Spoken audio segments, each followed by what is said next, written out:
Hello, Morongo Basin and listeners around the world online at Z107.7fm.com. Here is the Z107.7 local news for Wednesday, April 17th, 2024. An investigation into a verbal altercation in Yucca Valley led to the arrest of 2 people and the seizure of several illegal firearms and tools allegedly used to create ghost guns. Yesterday morning at around 8:20 a.m., County Sheriff's deputies responded to a report of a verbal altercation in the 7200 block of Palo Alto Avenue in Yucca Valley. Deputies were told that Letitia Richardson, 25, had brandished a weapon and threatened to kill the victim. When deputies were on the scene, they say Richardson's boyfriend, Kwesi Thomas, 25, arrived, and since neither of them had a weapon, deputies received a search warrant to search their shared residence. There, deputies report finding 12 firearms, 4 of which were unserialized, otherwise known as ghost guns. Deputies say 3 of the firearms were found to be assault weapons, and that they also found materials and tools used to manufacture ghost guns, along with a large quantity of explosives. Letitia Richardson was arrested for investigation into making criminal threats and assault with a deadly weapon. She was booked into the West Valley Detention Center on $50,000 bail. Kwesi Thomas was arrested for investigation into possession of an assault weapon, manufacturing assault weapons, and possession of a destructive device. He was booked into the West Valley Detention Center and has been released on bail. A hiker injured in the wilderness outside of Morongo Valley was located and airlifted to safety on Monday morning. At around 7:40 a.m. on Monday, an unidentified person hiking the Pacific Crest National Scenic Trail requested assistance for a sprained ankle. The hiker said that they were unable to walk any further and that they were in the wilderness, 20 miles northwest of Morongo Valley. The hiker was able to use their phone to provide coordinates to the San Bernardino County Sheriff's Office, who dispatched a rescue helicopter to the area. The hiker was located and airlifted to a road where Morongo Basin Ambulance transported them to High Desert Medical Center for treatment. The town of Yucca Valley is moving forward in its quest for a new monument sign. Here is reporter Adeline J. Wells with that and more from last night's town council meeting. The Yucca Valley Town Council unanimously approved the location for a new monument sign on the west end of town. The current sign is located on private property. The town has been interested in establishing a new sign on public property as part of its beautification efforts. The new site will be on the southwest corner of the intersection of Highway 62 and Camino del Cielo. This location has a right-hand turn to 29 Palms Highway O South, making it much safer for cars to pull over and photograph than the current sign's location. I think it's a great location, and I look forward to seeing some of the design concepts, and I hope we can get a lot of artist input. We'll take it at this step here, and we'll see what happens in the future. As mentioned by Mayor Robert Lombardo, this project is another opportunity for Yucca Valley to work with resident artists. Town staff will follow up with the next steps, including a public art program, Call for Art. Jessica Rice, a senior management analyst for the town, presented the update on the Mojave Desert and Mountain Recycling Joint Powers Authority. Composed of representatives from municipalities across the county, the authority works to implement standard and resourceful recycling programs. One significant campaign was to help implement SB 1383, or the Organic Recycling Program. Rice noted that compliance has been going well in the town of Yucca Valley. Lastly, the council approved an ordinance that increased the amount the town manager can settle for claims for money or damages from $5,000 to $50,000. The amount had not increased since the town's incorporation in 1991. Reporting for Z107.7, this is Adeline J. Wells. At last night's meeting of the Morongo Unified School District Board of Trustees, several students were honored for a variety of achievements. Assignment reporter Gabriel Hart was in attendance and recaps the meeting for us today. I'd like to thank everyone who's contributed, and I'm so grateful for this opportunity. I love this community, I love the Morongo Basin, and I'm hoping that what I do in my college career, I can bring back and help better the community. Thank you.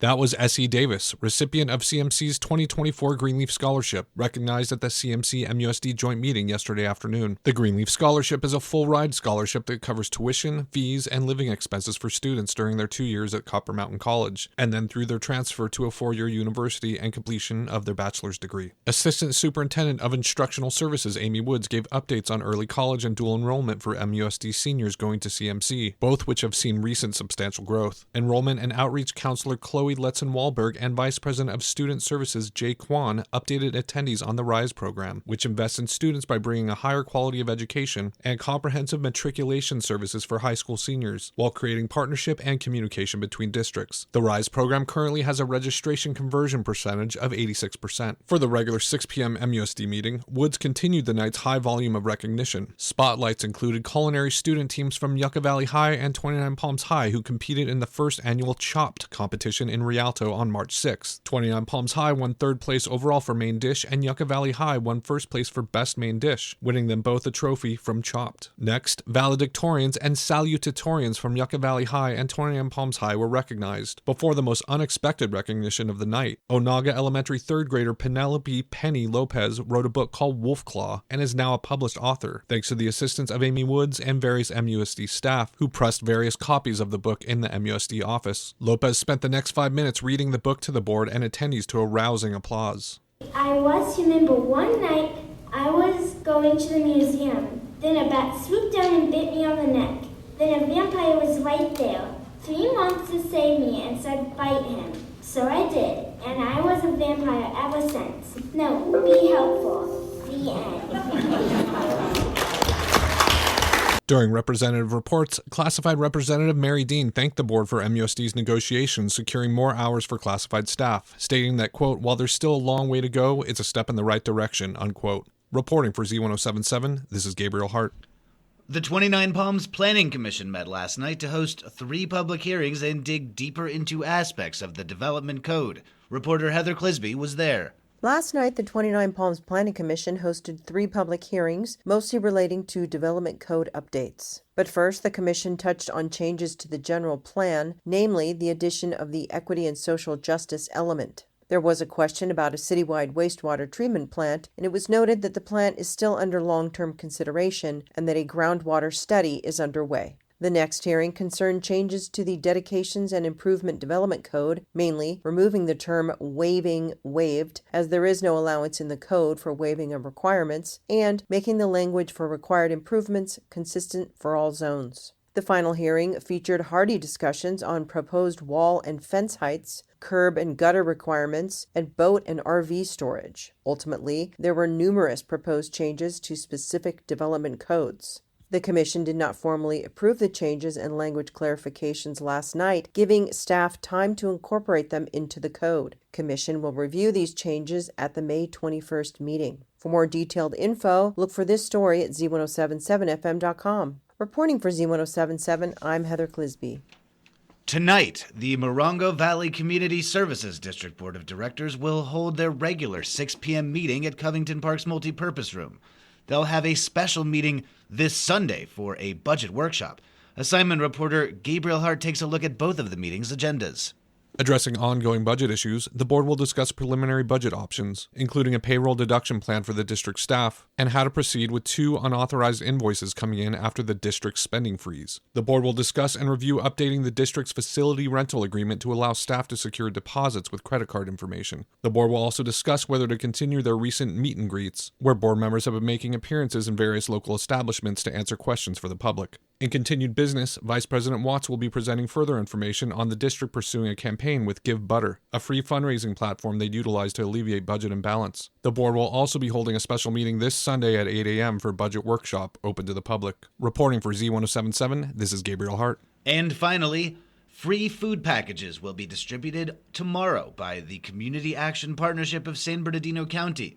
Families and individuals are invited to get free food from 9:30 a.m. to 11 a.m. at the Yucca Valley Senior Center, located at 57088 29 Palms Highway, and from 1 p.m. to 2 p.m. at Calvary Road Fellowship Church, located at 11518 Elbow Road in Morongo Valley. That's our local news. Hear local news 7 times a day, 7 days a week at 7, 8, 9, noon, 4, 5, and 6. If you hear news happening, let us know about it. Email us at tips@z1077fm.com. Reporting for the Morongo Basin News Leader, the award-winning Z1077 Local News, I'm Jeff Harmatz.